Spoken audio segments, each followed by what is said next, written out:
Hola gente, ¿cómo están? Pues este video vamos a estar viendo este circuito, este módulo que traje de afuera que me pareció bastante barato y dije vamos a probarlo un poco. Es una fuente de alimentación muy chiquita, muy barata, lo pagué $2 en China y bueno, la traje para probar. Y lo que tiene interesante básicamente es, bueno, por supuesto el costo y el tamaño. Es una fuentecita de alimentación, por supuesto que no pretende reemplazar una fuente de laboratorio, pero en muchas aplicaciones que ustedes están trabajando con sistemas embebidos, con microcontroladores y demás, a veces es necesaria una fuentecita que no sea de mucha potencia, que nos permita variar algunos niveles de tensión, para probar, qué sé yo, un ADC, un sensor, algún modulito o algo. Y esta fuente lo que tiene interesante es que se alimenta desde el USB, lo cual lo pueden tener al lado de la computadora, en un hub, por ejemplo, y pueden estar alimentando un circuito, bueno, variando la tensión de salida, algunas cosas para hacer algunas pruebas. Así que vamos a ver de qué se trata este modulito. Diseña el futuro con Altium 365, la plataforma de colaboración para el desarrollo electrónico. Con una suite de aplicaciones para colaboración segura, fluida y simplificada en todas sus herramientas. Veamos qué es posible. Trabaja sin complicaciones con tu equipo, visualiza, edita y discute proyectos de manera simultánea, asegurando que todos estén en la misma página. Revisa directamente archivos de diseño en el navegador, colocando comentarios para el equipo. Obtén información avanzada sobre objetos y compártela con ingenieros. Serán notificados para echar un vistazo. Los ingenieros de software tienen fácil acceso a hojas de datos para obtener información adicional. Transita fácilmente del diseño a la producción con Altium 365. Localiza cualquier componente o red, como BSS3, con precisión a una vista 3D detallada antes de comenzar la fabricación. Altium 365. Mejora la precisión del diseño, la colaboración y la eficiencia temporal, permitiendo el intercambio de datos entre CAD eléctricos y mecánicos. El soporte para diseños rígido-flexibles, multitarjeta y de arnés te permite crear a nivel de producto, devolviéndolo al ingeniero mecánico para un análisis completo. Los ensamblajes de tarjetas se conectan para modelar el diseño completo. El ingeniero mecánico acepta la PCB modificada y analiza la geometría de cobre usando el árbol de ensamblaje PCB, simplificando el ciclo. Vea cómo Altium 365 MKE CodeSigner puede hacer su diseño de productos simple, preciso y eficiente. Seguro. Perfecto. Optimizado. Colaboración mejorada. Una plataforma con Altium 365. Bueno, acá lo que tenemos básicamente es una fuente del tipo DCDC, es una fuente switching. Esta fuente que tenemos acá, como podemos ver, esta parte de acá es la fuente. Lo que tenemos en esta área es una fuente del tipo CPIC, ¿no? Single Level Primary Inductor Converter. Es una fuente, es una topología de fuente muy conocida. Es una fuente que lo que hace es elevar y reducir la tensión. Es decir, ustedes pueden setearle una tensión fija de salida, por ejemplo, 9 volt de salida, y pueden alimentarlo con 5 volt, lo cual está elevando la tensión. Pero si ustedes lo alimentan con 12, va a mantener los 9 volt en la salida y va a reducir. Entonces, es una fuente del tipo Buck Boost, denominada CPIC, que nada, es bastante versátil, bastante simple. Está normalmente basada en una modificación de la boost, de la fuente elevadora. Y acá yo tengo otro circuito que les mostré en video hace un tiempo, que yo había comprado una fuentecita elevadora. Y bueno, nada, estaba esta, que el vendedor la tenía muy barata, un precio ridículamente barato, acá en Mercado Libre, y era CPIC también. Y alguna característica fundamental de la CPIC es que van a encontrar dos bobinas y un capacitor. O en algunas, que son un poco más eficientes, van a encontrar una sola bobina que comparte, perdón, dos bobinas que comparten un único núcleo. Entonces esas son un poco más eficientes, pero son más difíciles de conseguir porque son un poco más caras, porque la bobina esta es más barata que una bobina doble con un mismo núcleo, ¿no? Es mucho más barato esto. Y acá hicieron lo mismo, por supuesto. O sea, si lo que queremos es abaratar costos, lo que hicieron acá es poner un capacitor, bobina 1, bobina 2, en lugar de poner dos bobinas. Entonces, bueno, acá se pueden ver las bobinitas. Podemos hacer un poquito de zoom para que la vean mejor. La verdad que está bastante bien. Lo que podemos ver acá es básicamente el integradito. Este es integrado, es el que se encarga de hacer la fuente boost. Es un SB larga D 628, es un integradito chino de 2 amperes, que está bastante bien, un SOT 23.6. Las dos bobinas de 10 microhenry, un capacitor. Acá tenemos, bueno, capacitor de salida, capacitor de entrada, el diodo de salida. Y acá lo que tenemos en este SOT89 es un regulador de 3,3 volt, que es para alimentar este display que tengo acá, que básicamente es un voltímetro, un instrumento medidor de tensión, que, bueno, no se ve mucho, pero ahí abajo, que sigue sin verse mucho, ahora tengo una linternita acá, muy chiquita, vamos a ver si funciona, ¿no? Primero, está las manos, está la linterna. Nunca funciona bien, pero es porque estas linternitas, le voy a mostrar la linterna, miren lo que es. Estas linternitas, que son así de esas que hacen contacto con... Ahí funciona, tiene un LED y una pila AAA, que hacen contacto con la misma carcasa. A veces la carcasa tiene una plaquetita dentro y no hace buen contacto, bueno, no sé. Ya lo habrán sufrido alguna vez esto. Bueno, a ver si se ve algo por ahí adentro. No, vamos a ver del otro lado, que hay un poco más de espacio. Bueno, hay ahí algunos integraditos del lado de adentro. Bueno, básicamente debajo de este display lo que hay es un circuito integrado, que es un microcontrolador normalmente, que se encarga de, mediante un ADC y un operacional, en medir la tensión que se le inyecta al voltímetro y con la técnica Charlie Plexing, que ya le expliqué en un video, controla los pines de este display que tiene 3 dígitos, 7 segmentos. Básicamente esta sección de acá, todo esto de acá, es un voltímetro. Esta es la fuente, la salida y la entrada. Y la entrada podemos alimentar con un puerto USB tipo A o con un cablecito micro USB, lo cual está bastante bien.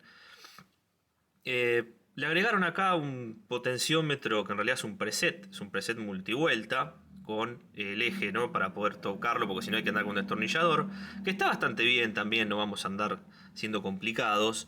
Pero bueno, lo que voy a hacer ahora es, por supuesto, hacer andar esta fuente, vamos a analizarla, vamos a medir tensiones, ripple, vamos a someterla a una carga, para ver básicamente cómo se comporta, ¿no? Y podemos llegar a poner la cámara térmica, si quieren también, así de esa manera podemos también ver un poco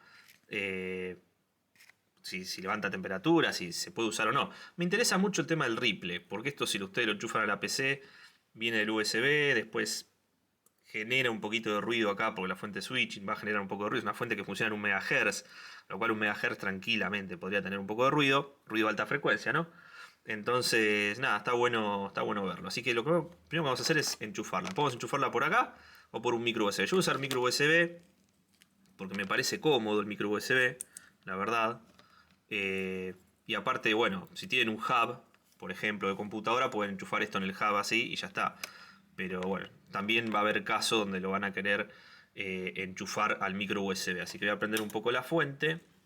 Vamos a setear este canal en 5 volt, que puede ser entre 4,5 y 5,5 volt, ¿no? Más o menos lo que la fuente, lo que el USB a veces tiene, ¿no? Que a veces no tiene 5 clavados. Así que bueno, a ver, la prendemos y fíjense, está en 10,9 volts. Si yo bajo acá, por supuesto, va a bajar la tensión. A ver hasta dónde llega. Es importante también ver el nivel mínimo de tensión, que seguramente va a estar en torno al volt. Bueno, bastante menos, 0,6. Está bastante bien. 0,6 volt, la verdad que está bien. ¿Y el límite superior cuál es? ¿No? Porque ya vimos que va de 0,6. Y bueno, pasa que al ponerlo multivuelta acá, tenés que estar un rato girando la perirola. Pero bueno, a ver hasta dónde le da rosca esto. Me imagino que le habrán puesto capacitores que soporten esta tensión, ¿no? Ya que me explota en la mano. Hasta 26 volt. Es bastante. O sea, de 0,6 a 26 volt es un rango bastante interesante. Yo particularmente cuando trabajo con sistemas embebidos no suelo trabajar con tensiones muy altas, pero puede que algún sensor o algún módulo especial necesite 12 volt, 15. Es raro, pero puede pasar. Por ejemplo, yo estoy entrando con 5 volt y voy a salir con 5 volt. De esta manera estamos comprobando que entramos y salimos con lo mismo, ¿no? Está bueno. Ahora voy a poner el tester y vamos a medir. Pero bueno, por el momento funciona bien. Tenemos que ponerle carga a esto, ¿no? Porque si no, está todo bien hasta que le ponemos carga. Y bueno, nada. Bueno, voy a agarrar el tester de siempre. Que tenemos la pantallita mágica ancestral. Que le voy a poner mi cartelito del GPL. Suscríbanse al canal, no sean malas personas. Y vamos a conectar esta pantallita que se saca del multímetro. Siempre que puedo digo que está buena. Y la verdad que está buena. Es muy cómoda, la verdad. Voy a sacar un poco los cables blancos porque están jodiendo bastante. Bueno, voy a ordenar un poquito el setup, me parece, porque si no se torna molesta la cosa. Bueno, acá tenemos entonces 5 volt, está todo perfecto. Vamos a ver si efectivamente tenemos los 5 volt. A ver qué dice. A ver qué dice mi falso contacto. 5.046. Bueno, bien. Y si lo llevo al mínimo. A ver, el mínimo. El mínimo. Dijimos, el mínimo. 0.6 volt. Está bastante bien, la verdad. O sea, no. Qué sé yo. Para el uso que le vamos a dar a esto está bastante bien. Por supuesto que esto está frío, ¿no? Si calienta esto, estamos hasta las manos porque no tiene carga. Pero yo lo que voy a hacer ahora es ponerle carga para que vean cómo se cae todo esto. Bueno, vamos a alimentar. Sí, algún día me voy a comprar una carga electrónica como la gente. Todavía no llegó ese día, por supuesto. Pero bueno, es lo que hay, gente, por ahora. A ver si marca algo. Sí, recién ahí empezó a marcar. Vamos a ponerle 3,3, que es una corriente, una tensión típica en un módulo de alimentación. 3,3 contra 3,28, 3,25. Bueno, yo le creo más al fluke, por supuesto. 100 mA. Bueno, no se cayó mucho. Si se cae con 100 mA, estamos hasta las manos. No espero que esto tenga un ampere de corriente, pero bueno. 500 mA. Bueno, sigue siendo una tensión bastante decente. 500 mA, 3,3 volt. Es una tensión que ustedes pueden llegar a manejar en un laboratorio, la verdad, es habitual. Pueden manejar 500 mA. Ya un ampere parece que no le va a dar la rosca. A ver cómo me tapa la boca esto. Un ampere, 3,2 volt. Se cayó, pero no tanto, lo cual está bien. Más de un ampere no le podemos sacar a esto porque el área de disipación y demás no está pensada para ser una fuente de potencia. Pero bueno, estamos hablando de 3,3 volt, un ampere. Hay varios módulos que pueden llegar a tener esos niveles de tensión. Vamos a darle un poco más. Vamos a darle 12 volt, que eleve un poco. 12 volt es otra tensión habitual en muchos casos. Acá tenemos 12 volt, 50 mA. Vamos a darle 100 mA. Seguimos con 12 volt. Les voy a leer la fuente. La fuente de alimentación que tengo allá arriba alimentando esto por el USB me está marcando 260 mA. Pero vamos a hacer algo mejor. ¿Qué nabo que soy? ¿Cómo no me lo dijeron antes? Bueno, vamos a poner este utensilio que tengo acá, que es para el USB. ¿Qué naboletti? Bueno, el único problema de esto... A ver, ¿puedo entrar por micro acá? ¿Cómo es? Micro USB input.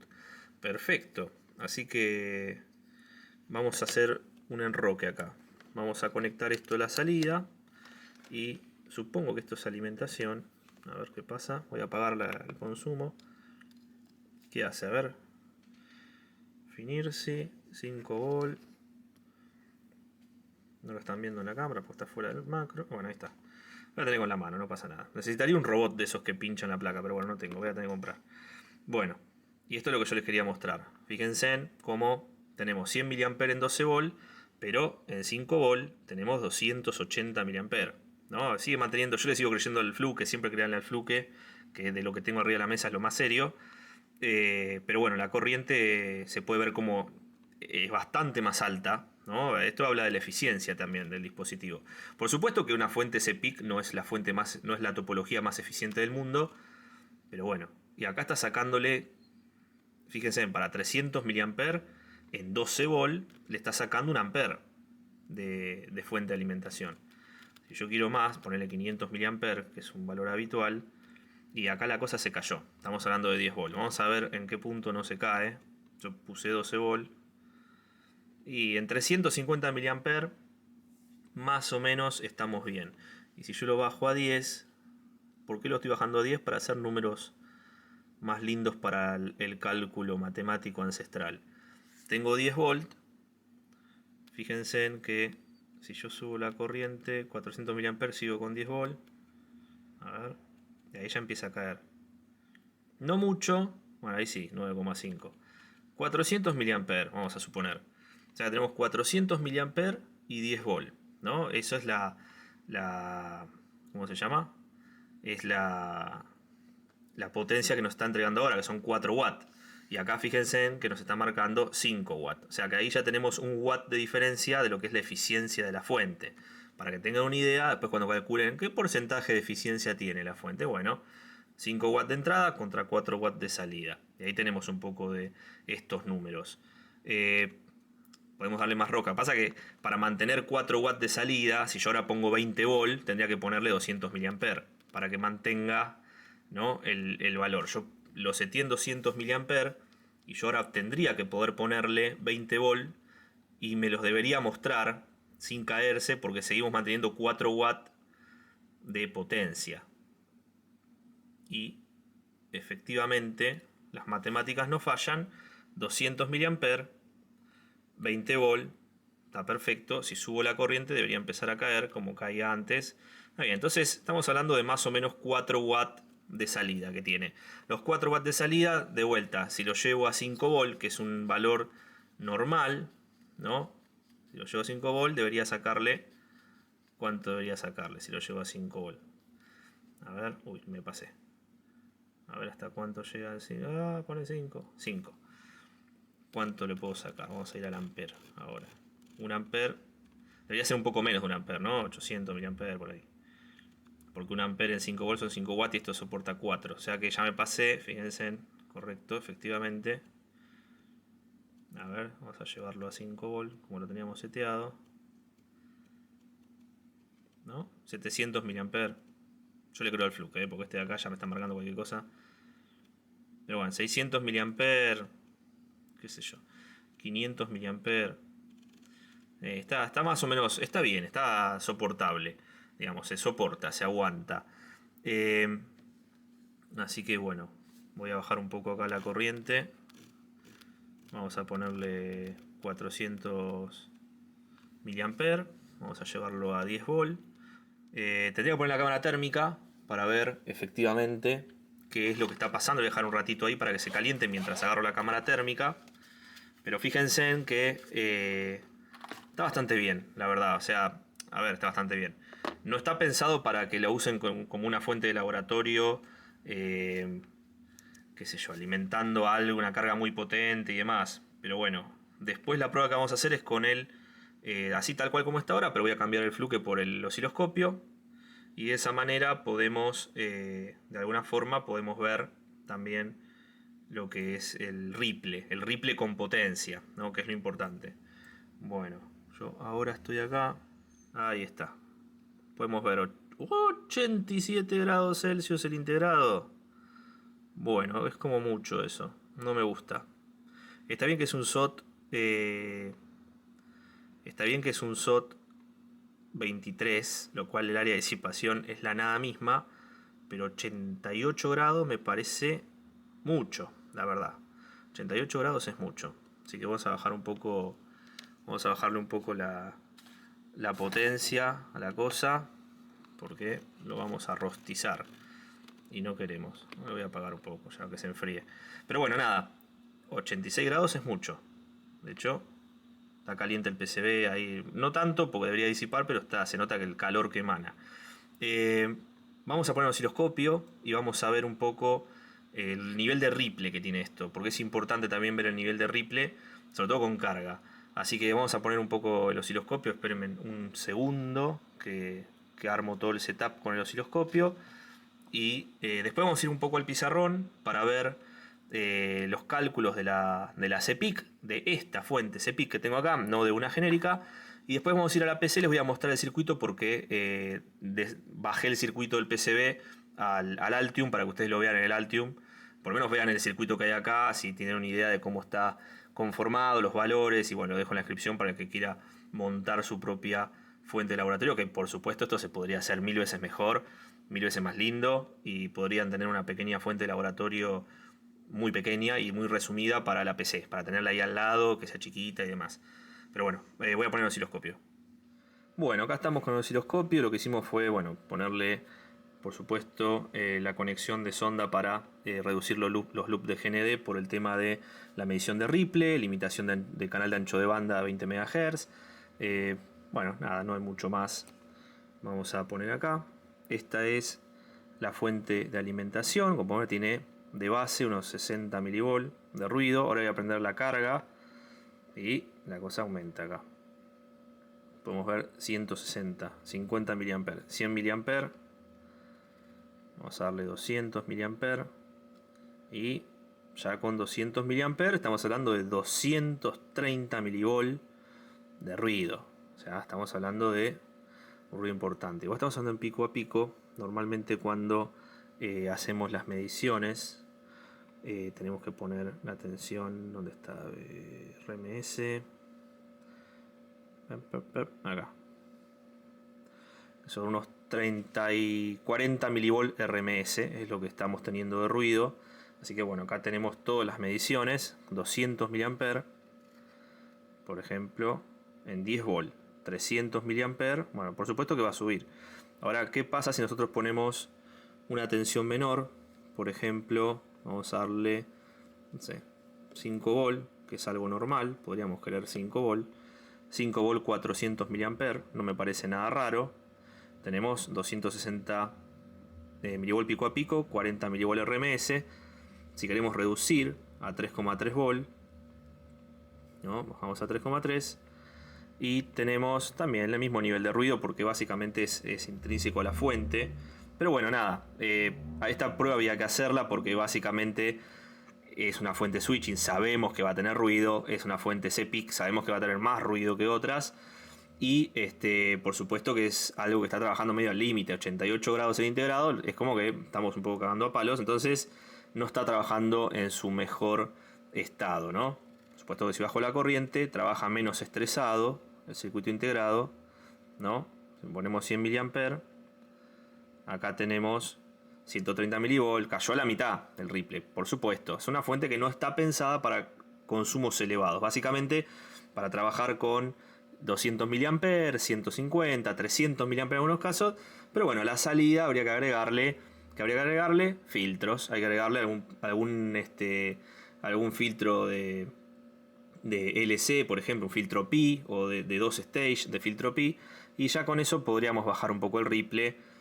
Pero bueno, o sea, no nos olvidemos nunca el origen de esto. El origen de esto es una CPIC muy barata que tiene su nivel de ruido, ¿no? Eso no lo vamos a poder mitigar tan fácilmente. Ya si partimos de base con ruido, es muy probable que sigamos teniendo ruido conducido en toda la placa. Por lo menos radiado.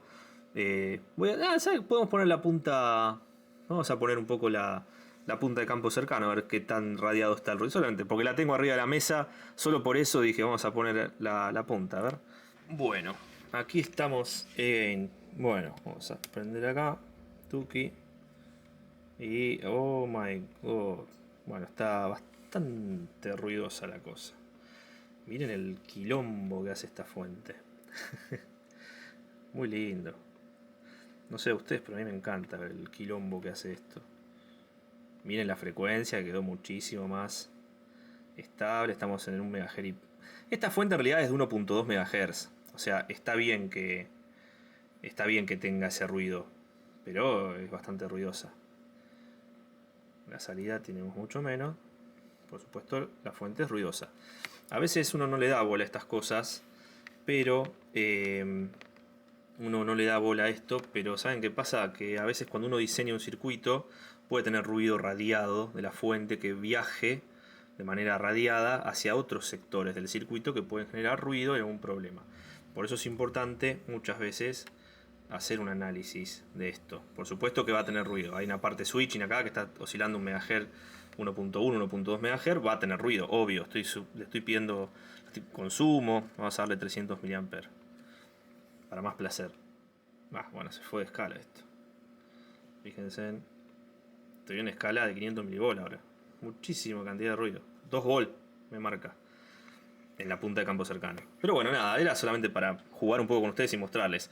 Lo que voy a hacer ahora es ir al pizarrón un segundo para ver, vamos a hacerlo corto porque vamos a ver un poco, son 10 fórmulas para ver cómo está calculado esto. Vamos a la PC, miramos el esquemático con el Altium y ya tenemos resuelto el video, lo cual está bastante bueno. El que le interese ya sabe que esta fuentecita la puede usar tranquilamente para alimentar algo siempre que las corrientes sean bajas, tanto porque se calienta y se cocina como porque también genera mucho nivel de ruido, ¿no? Depende de lo que estén alimentando, pero bueno.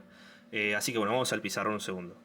Bueno, acá estamos en el pizarrón. Lo que vamos a ver hoy es el módulo llamado HW132.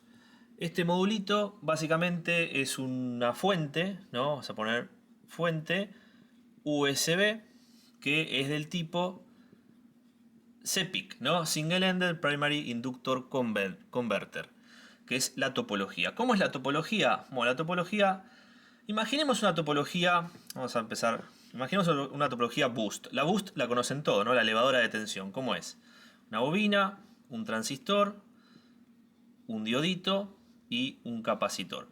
Este es CO, este es D1, L1, este es el switch, acá hay alimentación y acá hay un capacitor de entrada que es CI.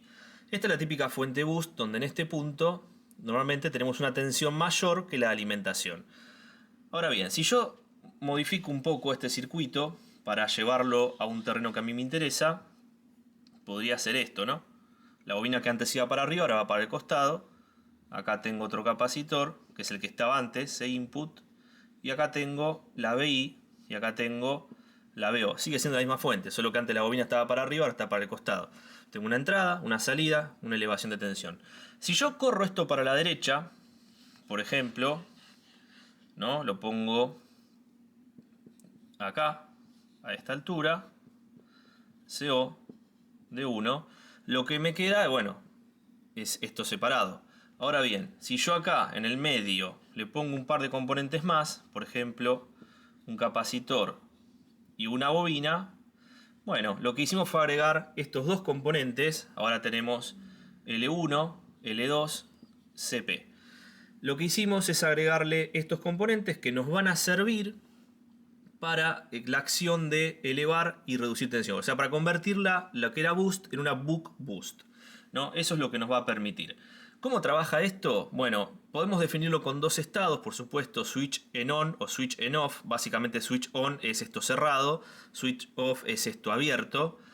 Pero hay un estado anterior, que es el primer estado en donde podemos no tomar en cuenta el transistor, donde tenemos una tensión positiva, ¿no? Esto siempre va a ser así, que carga de alguna manera este circuito de esta forma, ¿no? Se carga el capacitor, como si fuese un circuito en continuo, una tensión continua, cargando un capacitor, poner un capacitor en paralelo a la pila, el capacitor se carga. Bueno, esto pasaría lo mismo, tomamos las bobinas como cables, el capacitor se carga, listo, no tenemos ningún inconveniente. Por supuesto, si tomamos la bobina como un cable, entonces este punto de capacitor está masa, lo cual este diodo está en inversa, ¿no? Porque tiene un negativo en el ánodo, está en inversa, lo cual no pasa nada a la salida, pero el capacitor está cargado. Y eso es importante, porque en el próximo paso que viene, por ejemplo, cuando el transistor se cierra, cuando yo cierro acá, efectivamente, cierro esta parte, lo que va a pasar es que va a circular una corriente de esta manera, ¿no? Porque la corriente que hace viene por acá y baja hacia GND por el capacitor. Pero como esto tenía una tensión y acá también tengo un corto, lo que va a pasar es que esto va a ser esto que tengo acá. O sea, va a haber dos corrientes que van a atravesar el transistor, lo cual hay que tener en cuenta que el transistor tiene que soportar la sumatoria de estas dos corrientes gracias a nuestro amigo Kirchhoff. Cuando abrimos el transistor, ¿qué es lo que sucede? Cuando abrimos el transistor, entonces lo que va a pasar es que parte de la corriente va a fluir para este lado y parte para este lado, lo cual ahí el diodo queda en directa y va a recibir dos corrientes, las que vienen de esta manera, lo cual el diodo también tiene que soportar bastante más corriente de la nominal, por ejemplo, que uno va a estar acostumbrado a calcular en una fuente del tipo boost, por ejemplo. Lo cual es un punto a tener en cuenta. El capacitor acá, bueno, nos juega a favor en el tema de protección de continua. Si hubiese un cortocircuito, si el transistor, que es el único elemento de control que tenemos acá, se queda en corto, se queda cerrado en cortocircuito, bueno, la corriente va a pasar a través del transistor y bueno, la que va a sufrir es la bobina o alguna protección que tengamos acá.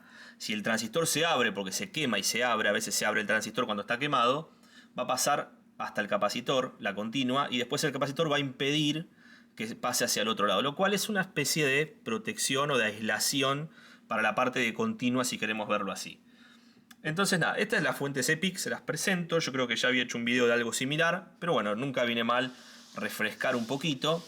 Y después tenemos algunos cálculos muy básicos, que son, por ejemplo, el modelado de la fuente. Modelado de la fuente quiere decir que yo tendría que saber qué entrada voy a tener. Input. Esto es para cualquier fuente. Si lo voy a alimentar con USB, puede andar entre 4,5 y 5,5 volt, ¿no? Porque más o menos un USB oscila entre esos valores. ¿Qué salida necesito? Bueno, es una fuente que puede estar trabajando hasta 25 volt, vimos. O sea que puede ir desde 0,6 hasta 26 volt. Habíamos visto eso con el multímetro. Corriente máxima y output. Ya vimos que más de 500 mA se calienta a 80.000 grados y nos va a explotar en la cara. Eficiencia. Bueno, supongamos una eficiencia de... ¿cómo se llama? De, no sé, 80%, por poner algo de eficiencia. Y la variación de Ripple está, dependiendo del consumo que le damos, está alrededor de entre los 150 milivolt, ¿no? Entonces podemos decir que la variación está más o menos en 150 milivolt. Datos para modelar la fuente. Ahora, si yo lo que quisiera es calcular, por ejemplo, el ciclo de trabajo, que es algo fundamental que vamos a calcular con cualquier fuente switching que hagamos. Tenemos la tensión de salida menos la tensión de entrada sobre la tensión de salida más la tensión de entrada más la tensión del diodo o forward, ¿no? Como a veces se suele decir. Si yo tengo la tensión de entrada, la tensión de salida máxima son 26 volt menos 5,5 volt, la tensión de entrada, sobre 26 volt más 5,5 volt más, qué sé yo, 0,5 volt.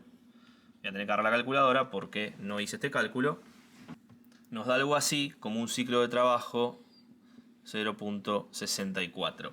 Esto es lo que nos da. O sea, podemos poner acá de 0,64 porque obviamente voy a borrar valores y para hacer otras fórmulas, ¿no? Después, ¿qué tenemos? Bueno, podemos calcular el capacitor de acoplamiento entre las dos partes de la fuente, el que unía las dos bobinas, que es muy importante ese capacitor porque básicamente es el que define la frecuencia, la atenuación y la potencia que va a transmitir de un punto al otro, lo cual tiene que ser un capacitor bueno, con bajo ESR, de buena calidad, que soporte frecuencias altas. Por ejemplo, si está trabajando en un megahertz, que tiene que soportar. Bueno, acá tenemos que la corriente de salida máxima por el ciclo de trabajo sobre la frecuencia de operación por la variación de tensión de Ripple.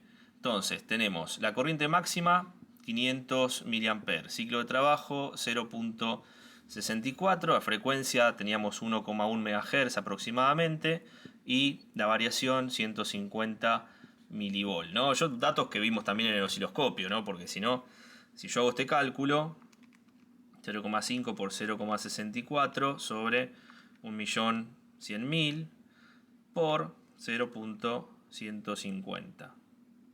Nos da algo así como 2 microfaradios. ¿Qué pasa con esto? Normalmente, si le ponemos un valor más alto de 2 microfaradios, no es un problema y se suele hacer en el modelado de este tipo de fuente, lo cual podríamos ir tranquilamente a 4,7 microfaradios o incluso 10 microfaradios es un valor muy normal en este caso. Así que podemos calcular como un CP, por ejemplo, de 10 microfaradios sin problema. Pero bueno, el cálculo lo tenemos que hacer igual para saber qué tan alejados estamos o qué tan cerca estamos del valor original. Después, bueno, el cálculo de inductancia, que L1 debería ser igual a L2 en esta fuente. Tenemos la tensión de entrada, de vuelta por el ciclo de trabajo, muy importante el ciclo de trabajo, la frecuencia por la variación de corriente en la bobina. La variación de corriente en la bobina normalmente se toma un 25%, lo voy a poner acá, variación de corriente en la bobina, suele ser lo que es la corriente de salida por un 25%. Vamos a calcular primero eso, que teníamos 0,5 por 0,25, nos va a dar 120 mA. Y ahora sí, tenemos la tensión de entrada, en este caso, que son 5,5 volt la máxima por 0.64 por de vuelta 1.1 MHz por 120 miliamperes. Vamos de vuelta a la calculadora ancestral. Tenemos 5,5 por 0.64 sobre 1.100.000 por 0.212. Y esto nos da 27 microhenry. Nos da bastante. Igualmente en las bobinas que tiene el circuito son de 10 microhenry. Pero bueno, vamos a dejar este valor acá, L1, L2, 27 microhenry, aunque en la vida real hay 10, esos son los valores que puso el fabricante. Pero bueno, esto también se debe al ciclo de trabajo, ¿no?, que está utilizando y el valor de variación de corriente, ¿no?, por supuesto. Y bueno, después podemos calcular algunas cosas como capacitor de entrada o salida, que básicamente es la corriente máxima sobre la frecuencia por la variación, ¿no?, que nos va a dar, casi siempre son 10, entre 10 y 22 micro acá. Pero bueno, están usando 22 micros en el diseño del circuito porque yo levanté el circuito para poner en el Altion, lo cual ya sé que CI y CO son 22 microhenry. De hecho, esto que está acá, que calculamos 27, en la práctica han puesto 10 microhenry. Y estos son microfaradios, perdón.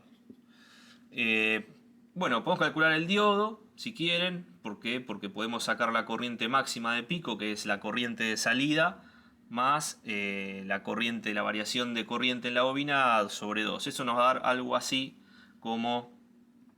lo voy a calcular.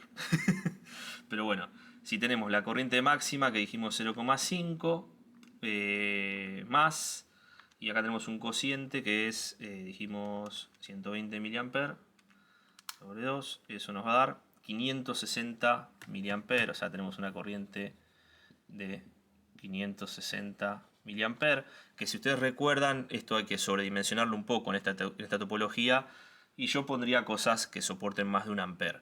Por ejemplo, el integrado que estamos usando, que nunca lo puse, que es el SBD 628, soporta una corriente de pico de 2 amperes, lo cual, si pasamos esto al doble, estaríamos debajo del umbral máximo que soporta el integrado fuente switching. Pero bueno, igual calentaba 80 y pico de grados, es mucho. ¿No? Está bien, en un SOT23 no está bien disipado porque no tiene pad central de disipación, los pines son chiquitos, también hay que ver el área del polígono que le hicieron en el PCB, que por supuesto no lo vi el polígono, había una traza nada más, lo cual hay un montón de factores en el diseño electrónico que hacen que la fuente caliente de más y baje la performance, ¿no? y aumente el ruido, que eso es algo que es netamente diseño electrónico.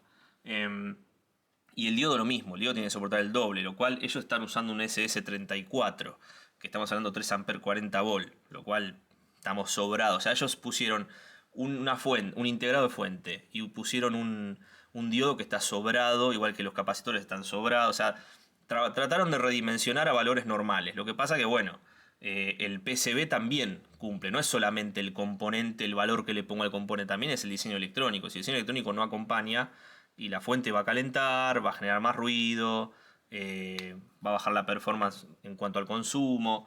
Hay un montón de factores. Entonces, bueno, nada. Así que vamos ahora a la computadora, al Altium 365, y vamos a ver el esquemático de la fuente esta que está acá, para que vean ustedes cómo es el circuito, cómo está conectado y demás. Y ahí ya finalizamos con el video. Acá estamos en el Altium 365 con el esquemático. Este es todo el circuito que tenemos en la fuentecita. Como podemos ver acá tenemos el integrado principal, el SBD628, que es el integrado switching, el que genera la fuente switching del tipo CPIC. Que bueno, tenemos bobina L1 y L2, 10 microhenry, como vimos en la teoría. Bueno, acá tenemos un microfaradio, en realidad eran 10. Bueno, esto lo tienen que cambiar a 10 microfaradios, cámbienlo ustedes a 10 microfaradios. El diodo SS34, 3 amperes 40 volt. Los capacitores, 22 micro 100 nano, 22 micro 100 nano, puerto USB. Acá tenemos el preset de 20K y la resistencia de 470 con un capacitor de 33 nanofaradios en paralelo para reducir un poco el ruido al girar el potenciómetro, el conector de salida. Y acá tenemos un punto de BCC, como podemos ver acá, que también se está sombreando en la entrada del LDO, del LDO de 3,3 volt, que alimenta el módulo que es el sensor de tensión, básicamente el voltímetro, que tiene la tensión de testeo, es la misma VCC que está a la entrada del LDO y a la salida del puerto, ¿no? Como pueden ver acá cómo se sombrea. Y bueno, tiene un botón que no lo mostré el botón, pero básicamente es para prender y apagar la pantallita, no hace mucho más, así que nada, si quieren apagar el display pueden apagarlo para consumir un poquito menos, pero bueno, solamente hace eso. Así que el circuito es bastante básico.